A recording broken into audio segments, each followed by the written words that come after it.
I'm Ted from Everything Attachments, and we're today with a new rear blade that we have for our 3-point hitch smaller tractors. At first it may look kind of like a RB blade made by Woods, but this has a lot of improvements and some different features we've added, and we'll go through that as we go around.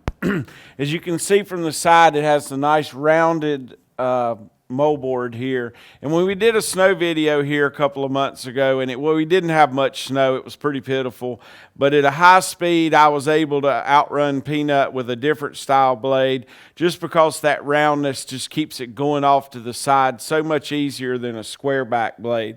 So I really like that nice round moldboard that we put on it. Now this blade is going to come standard in a 54, a 60, and a 72. We have the ability to make a 48, which is going to be awfully narrow, and I'm not sure why you would want it for little tractors. When you angle it, you're not going to have much room. So if you want that made, it would take like maybe an extra week. It would be the same price as a 54. Same thing with a 66. If you want a 66, we'll make it. It might take an extra week, but and it'll be the same price as a 72. So those would be custom builds. So we just really want to stick with the 54, the 60, and the 72. And with the way blades angle and all, they're not near as critical as a box blade. We think those three measurements will do good. If you want the others, ask for it. I believe we'll do it for you.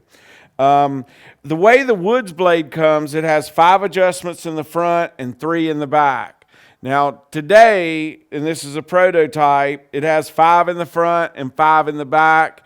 And we're just simply going to put it on a tractor and see why the other 2 extra adjustments are good or bad. Whether we leave them in or not, I'm not sure. We'll see after we do some demoing with it with Peanut out in the field.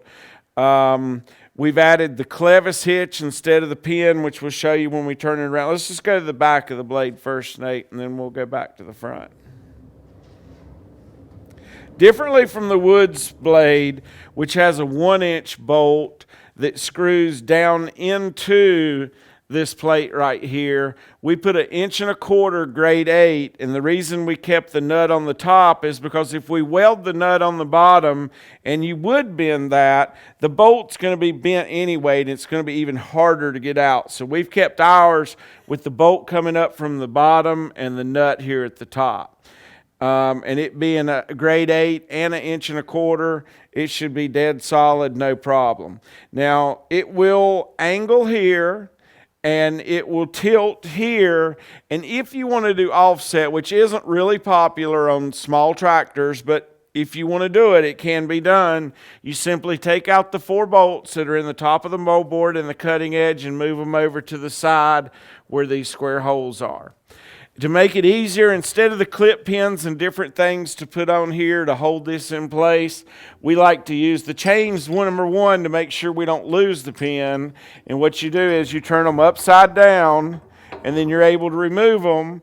And then because that half moon there is flat, then you just push them back in, and the weight of this handle and the chain keeps it turned that way where it won't pull back out on you. Same way with this chain, it doesn't have to be turned a particular way, but it's heavy enough above here, and it's got a chain if it comes out that you've always got it and you can't lose it. And you can always keep that nut tight as things wear, whatever. If they're wearing, you can always adjust that. We've added a nice hook here so we can pick it up and load it without messing up the blade, and you can too. Turn us on around, Nate. We are putting the American-made vault cutting edges on it. We've put the kickstand on it here so you can make this a quick attachment, easy to hook up to. Go ahead and run me dead straight, Nate. So instead of just putting the pins to the outer edges here, it's going to be a lot easier for compacts, especially if you've got the turnbuckles. You're not going to have to change them around to get them on. If you keep them at a standard setting, you should be able to back right between here every time. Or same way with a quick attach, it's the right setting, and there's your hook for the top. And there's your top link hook if that's what you're using, is just your standard 3-point hitch. So we've added a lot of features to this blade over the regular RB Woods blade. And at Everything Attachments, we always want to make the best attachments and be able to deliver them to you without all the overhead of the salesman and the reps. and the distribution and the dealer and their own custom trucks. So we're just simply able to give you a better product at a better price and get it delivered to you. We've got several good salesmen here, 100 years experience with 4 salesmen we have now. And we're here to answer any of your questions on size or application of what you're doing at Everything Attachments. Give us a call or an email and we'll be happy to help you.